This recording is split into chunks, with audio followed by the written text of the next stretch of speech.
He moved to Abia Warriors because of the pedigree of the new coach, Imama Amakwakabo, who joined the club last month.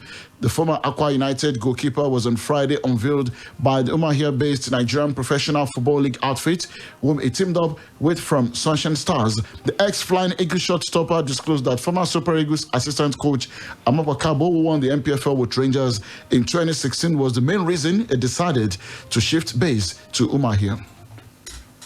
To be frank with you, my coming here is more encouraged with the coming of Imama. Abia Warriors is not a small club, and for them to have gone to the extreme of employing him, it really shows that yes, they mean business and they are ready for some great things ahead of them. I think he's good, and Imama is one of the reasons that people come here, because he's a coach that every player wants to work with. So, and I thank God for this privilege that has been last. What I've been longing for has finally come.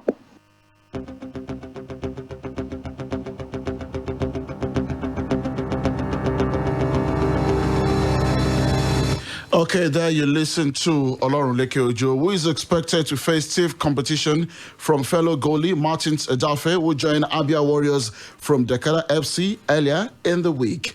Okay, quickly, let's talk about this one, guys. Abia, it seems in the last 2 weeks we've been talking about goalkeepers. Yeah. Last week, was it last week? Yeah, it was last week. We're talking about Dele Ayenuba, back from Israel to team up with Kwa United. This time around, we were looking at Olawuwo Ojo. I mean, these are some of the known names in Nigerian football, and I think it can only be positive, to have these guys, playing, for our MPFL sides. Yeah, it is. It is quite laudable. I mean, Olawuwo has been in prominence at least for close to 6 years, as far as I'm concerned. I think it was one time with Sunshine Stars. I think it was also previously, was it MFM or Ikorodu United or another Lagos-based club there, and also ultimately with Akwa United just last few seasons. And I think since he shot himself to prominence, won I think the Rookie of the Year in 2014 League Management Awards, he has not been able to just live up to expectation. I think during that time as well, he was in the under 20 national team fold as well. But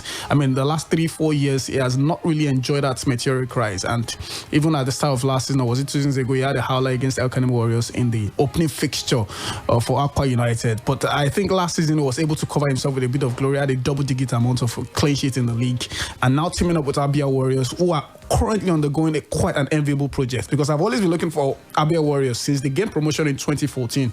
They've always been in the shadows of their sister team, Eyimba, and they've not just been able to favorably compete for the league, but now they've got Imama Amakwakabo, a man I think has his back against the wall, is willing to actually prove his mettle again, especially judging by how a lot of people feel that it was a huge failure, for the national team setup in the last few months. So there seems to be that urgency, that urge, that drive to really want to succeed in the camp of Abia Warriors, both from the managerial perspective and even from the kind of players they're quite acquiring in recent days. So it's looking rather quite interesting right there, and the project is quite laudable. So I only hope that they can get all other things right, starting with the stadium. The pitch right there in Umaya is quite terrible.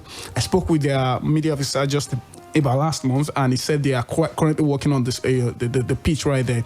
I've seen them field quality players in recent years, even decent managers, but the Achilles heel is that they cannot stamp their authority in home fixtures because the quality of the pitch is terrible. So it leaves them with little or no advantage whatsoever, because even sometimes away teams come to town and of course get desirable result if they can manage that pitch, based on the poor quality of that pitch. So he told me that they are currently working on it. So it seems they are really relentless. Emeka Nyama, the chairman of the club, is pretty much trying to actually get everything right this time around to avoid, them trying to avoid relegation, because that's always been their struggle and story in the last few years. So how about Abia Warriors now coming to the fore, not just giving a run for the title, but ultimately at least nicking something favorable for themselves, even if at the least just qualify for the continent, because I feel they've been in and around for a while, and I think the best they can actually get for themselves is just give themselves a different story apart from a team that usually battle relegation.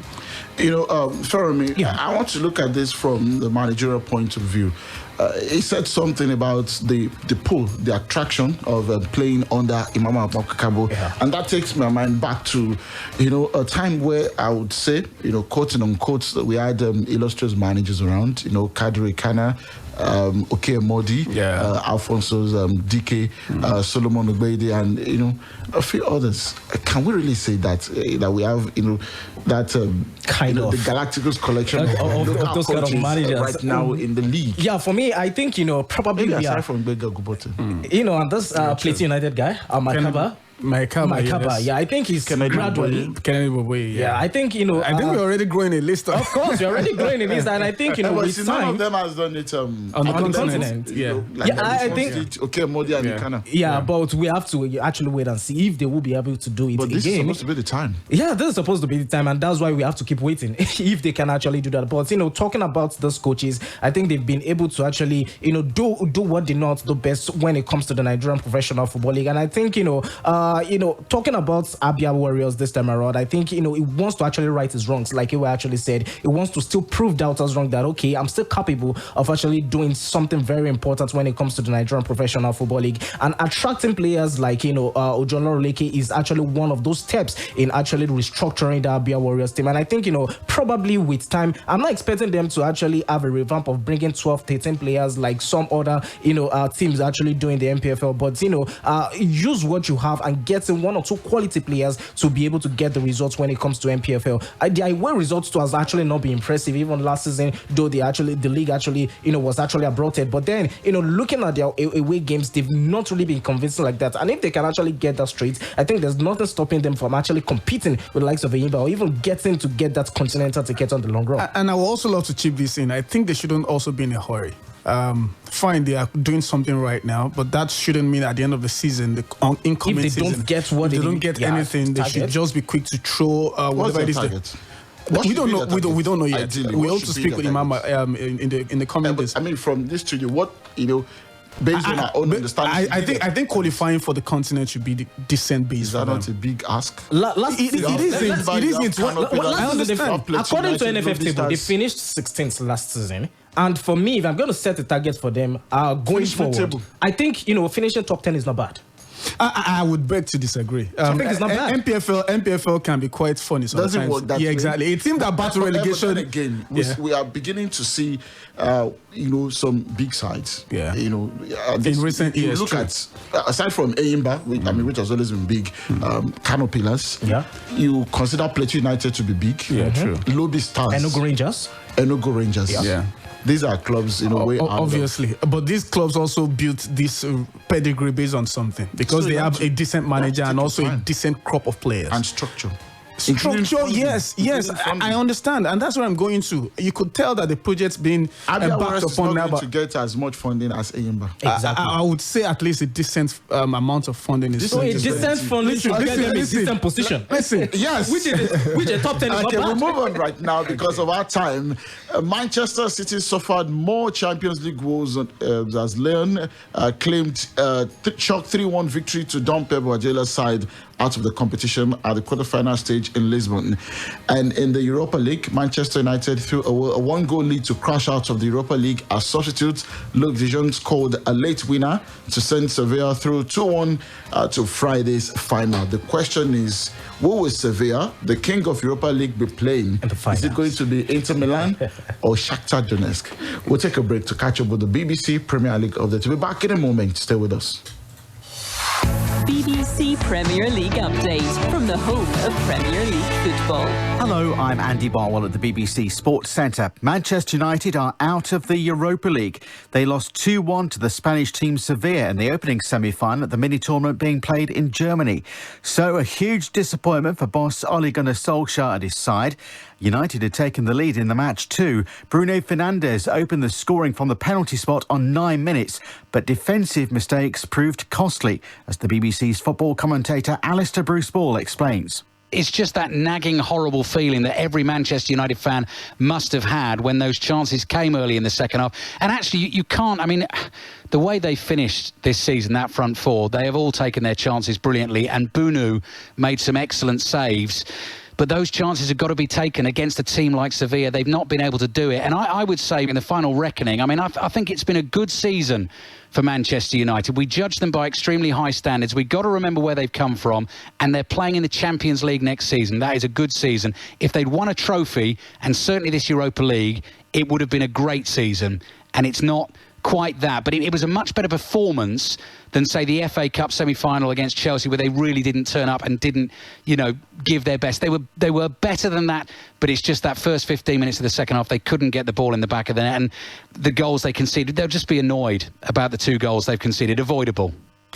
Meanwhile, the Manchester City midfield star Kevin De Bruyne has been named as the Premier League Player of the Season. He's the 3rd Belgian international in 9 years to win the award, after compatriots Vincent Kompany and Eden Hazard. For more football news from the BBC, go to bbc.com/football. BBC Premier League update from the home of Premier League football. Okay, great to have you back this morning on Sports Bank. Feranmi, I'm coming to you. Shakhtar Donetsk versus Inter Milan. What do you see tonight? Well, it's going to be very difficult these days because of what has been happening in these European competitions. These guys, anything can happen at this point in time. I'm talking about Conte, talking about Inter Milan.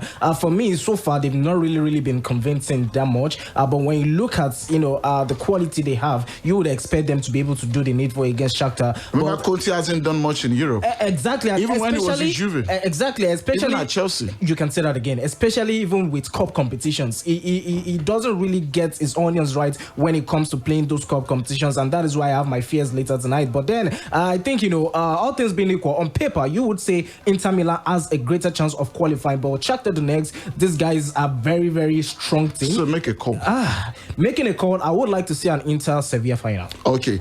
Great one. In the Champions League, it's really exciting. A lot of people are saying, look, whatever happens, this looks like it's going the way of Bayern Munich. Are you in that school of thought, Ayo? I would love to be, because I feel these lads have just been imperious. 39 goals from just 9 games so far in the competition. Doesn't matter. You can lose with just 1 goal. I understand, especially when you realize that this is no longer a 2-legged affair. It's a one. So if Olympic Lionel shocks them, maybe it stretches goalless up until like 85th minutes, and they just get that goal. Bang! I understand. I mean, I'm not shying away from that. Of course, I'm not shying away from that reality. Someone's predicted. Someone's predicted that if Lyon should defeat Manchester City, it's going to be Lyon PSG final. You see, Lyon have just been they've been a dark horse in this competition. That'll be interesting. Let's they are actually riding on both their luck and then their fate, because they realize this is their last chance alone to qualifying for the European competition next season. They had a terrible, at least till when the French League actually ended, they had a terrible domestic league outing, and that is why they are putting all their eggs in one basket right now. And good news is that they had that rest period before the restart of the Champions League. It has offered them a rekindled fire in their camp, and that is why you've had them, firing across all cylinders against Manchester City, and of course looking relentless. But against Bayern, that's a different enemy, different ball game. A different enemy. Yeah. We'll leave it at that. This is it's clear speculation, but when it involves the biggest player in the world, we must talk about it. Some are reporting that Lionel Messi has asked to leave Barcelona this summer following the Champions League humiliation against Bayern Munich. But at 33, where will he go? Reports are suggesting City. But I dare say if he leaves, if he truly wants to leave Barca tomorrow, it won't be short of suitors. You can have a whole company. It won't be short of suitors, but you can have a whole company trying to actually generate money for a club in their Why country would he want to leave? Because they're struggling. He's the captain of the team. I understand, but the current projects at Barca is not looking firstly, at all. Some are also reporting that Kiki Setien will be sacked today. So continue to refresh your devices page to see that breaking news. But it's not fair. I'm talking about somebody's job here. The sacking of Kiki Setien wouldn't solve Barca's problem. We have just about 10 seconds to go. So your final take, Feranmi. About Barcelona, I think they should have started rebuilding, and I don't think it's only Kiki Setien that would actually solve Eric their problem. Abidal should go too.